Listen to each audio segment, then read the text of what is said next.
guys, welcome to today's video. Today we got F1 Pole Position 2. This one was only a European release, apparently. So, looks like we have added a few more menu items here. We have a test run edit mode. What is edit mode? Let's look at edit mode real quick. Let's see what we got. So just our edit your files. Interesting. You can record.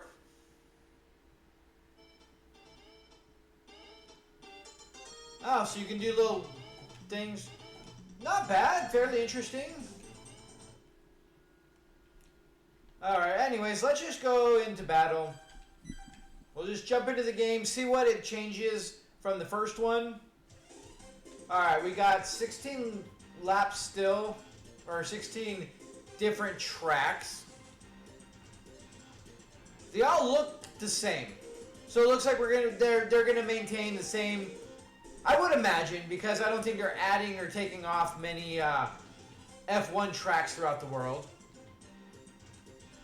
Alright, so we can, this one you can do all the way up to 40 laps. We still have trouble. We're going to do trouble on this time. I don't know what trouble is, but we're going to do it.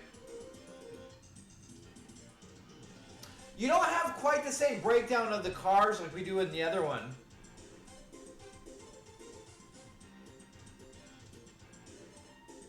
But it seems like all the same ones.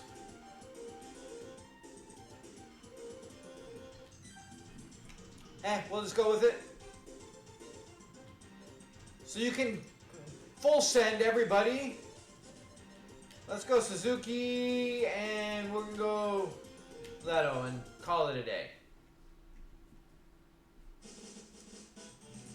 Alright. So again, your steering, tire, gears, gearbox.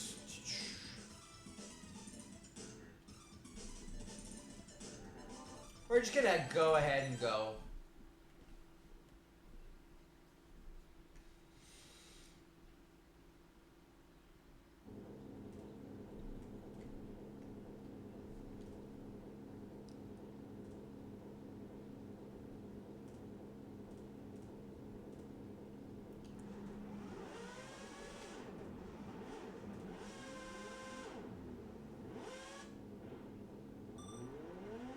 I mean, looks so much nicer. They got rid of the split screen like we didn't like on the first one.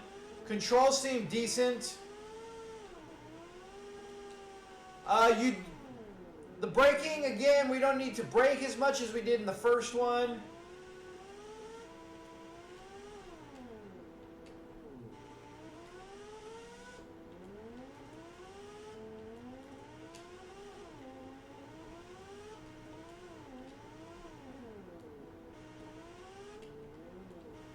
But you do need to in some spots. I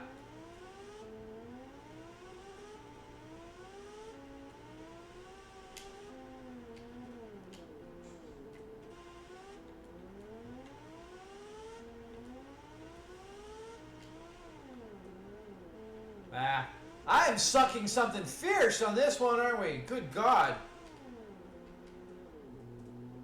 And we're keeping up with the cars, so like that I feel like is a win for me. I don't know if this one actually seems to have rubber banding or not. We're gonna find out here in a second. We're gonna go down, and we're gonna be way behind. We're gonna see if we catch up or if they're like right there or they're just way gone.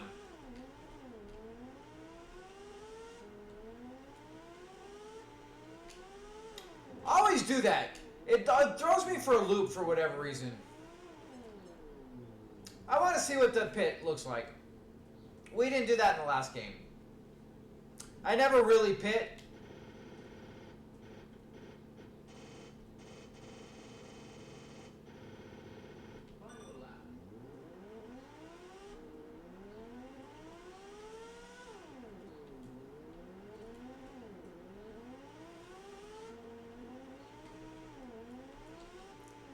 I'm never going to be good enough to see if the rubber banding does anything in reverse, where they just keep catching up to us, or if we can actually like be good enough to have a huge lead. I don't think this is a kind of game that they're going to allow lapping.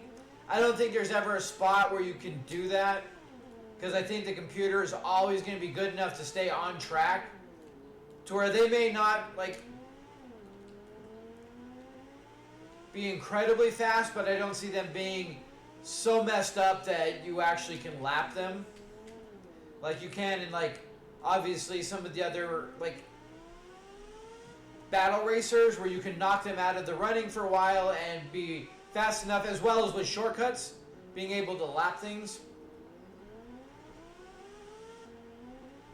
Oh no, like the improvements over the first one is the actual racing screen where you actually have the full view.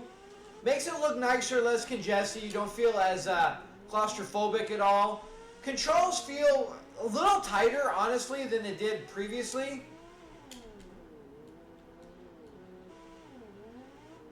We got completely crushed, obviously. No surprises there. But all in all, the game performs a little bit better. I mean, you have a lot of frivolous options that really aren't really necessary.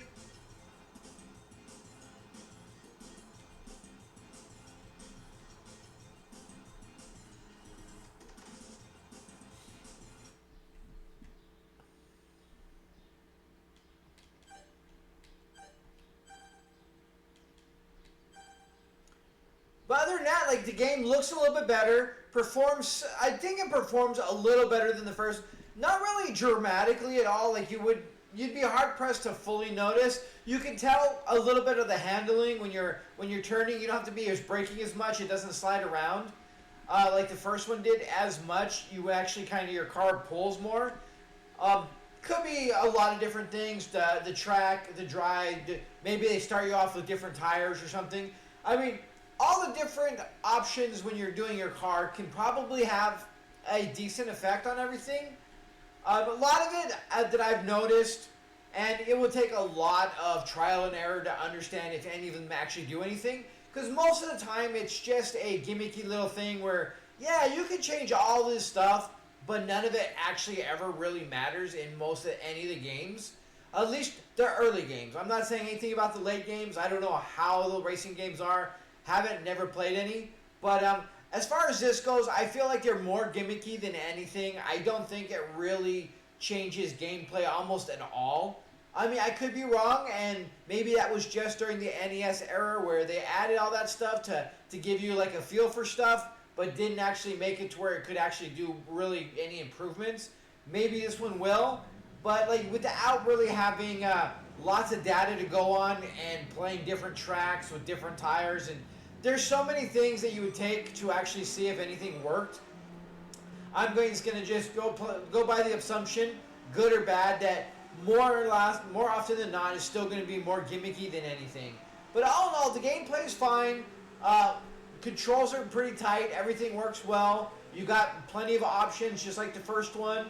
So lots of gameplay here, more so than a lot of previous racing games that we had. To where the point is that they're actually fairly fun and enjoyable if you like racing games. So all in all, decent game to pick up and play if you're into it. If not, you know, you're not really missing out on a lot. It's not like it's a breakthrough game that you're just like, oh my god, how did I ever miss this?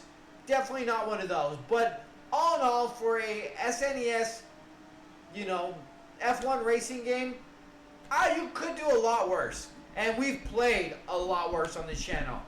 On NES, on Game Boy, like on Game Boy especially, like, but that's comparing apples to shoes, you know, it's so different that it doesn't even matter. So with that being said, guys, thank you so much. I appreciate all your patronage. Till next time, you guys have a great day.